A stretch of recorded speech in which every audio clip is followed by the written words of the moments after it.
গ্রামের বাংলো বাড়ি,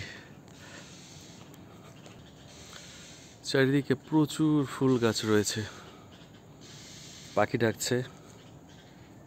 এখানে কিন্তু প্রচুর ফুল গাছ রয়েছে, আম গাছ, ফুল গাছ। সবচেয়ে মজার ব্যাপার হচ্ছে এখানে স্ট্রবেরি গাছ রয়েছে। স্ট্রবেরি কিন্তু আসলে অনেক বেশি দামি ফল। এটা হচ্ছে স্ট্রবেরি গাছ। লাস্ট সিজনে হয়েছিল, খেয়েছিলাম। গাছ টাছ মিলিয়ে পুরো একটা সুন্দর প্যাকেজ বলা যায় বাড়িটার ফ্রন্ট সাইড এত পরিমাণে গাছ লাগানো যে আসলে দেখানোটা অনেক বেশি টাফ হয়ে যাচ্ছে। এখানে আসলে তেমন কেউ থাকা হয় না, থাকেই না।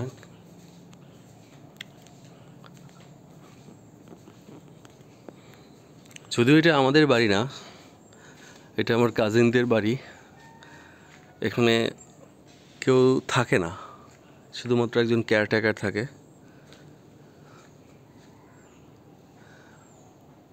বরিশালের আমরা গাছ।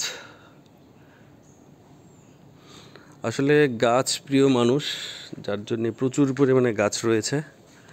আর সবচাইতে ডেঞ্জারাস থিং হচ্ছে এই যে প্রচুর পরিমাণ হলুদ বল্লা রয়েছে। একটা কামড় যদি দেয় না, তাহলে মোটামুটি কাম সারবে একদম। অনেক অনেক অনেক ডেঞ্জারাস। দুইটা বিশাল বিশাল বাসা রয়েছে।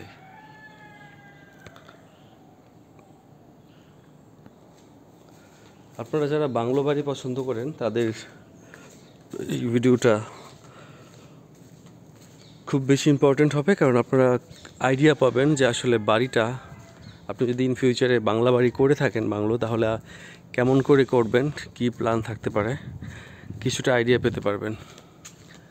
ওই যে বাড়িটা উপরে, আসলে আমি সম্পূর্ণ দেখাতে পারছি না, এত পরিমাণ গাছ। আর বর্ষার সিজন তো, এই জন্য গাছ আসলে অনেক বেশি বড় হয়ে গিয়েছে। প্রচুর গাছ রয়েছে এখানটায়। এই যে দেখেন, প্রচুর পরিমাণে পেঁপে আসছে, পেঁপেগুলো কভার করে রেখেছে।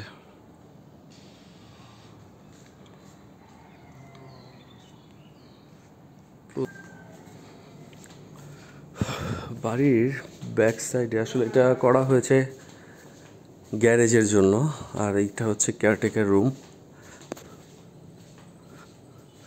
এটা হচ্ছে ব্যাক সাইড।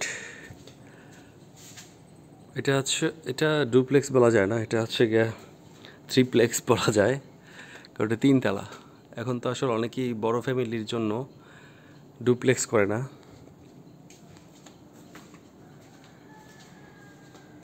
এই হচ্ছে অবস্থা। আল্লাহ হাফেজ। নেক্সট ভিডিও দেখার জন্য রিকোয়েস্ট রইল। আল্লাহ হাফেজ, আসসালামু আলাইকুম।